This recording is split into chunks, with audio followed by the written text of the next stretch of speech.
Before we start cutting, I'm going to talk about my kitchen dad's rules of cutting.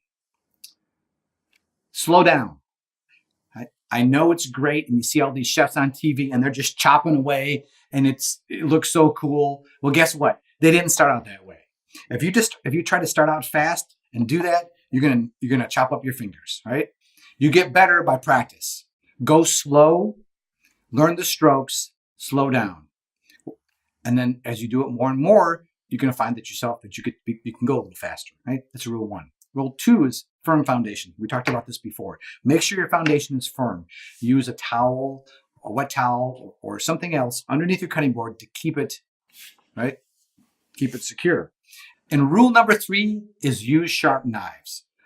It's one of the things that people don't realize. They think if I have a sharp knife, I've got a better chance of cutting myself. Well, actually, if you have a dull knife, you have to put more pressure to cut the food, which has a better chance of it slipping off something and cutting your hand. So make sure your knives are sharp, all right? Those are my kitchen dad's rules of cutting.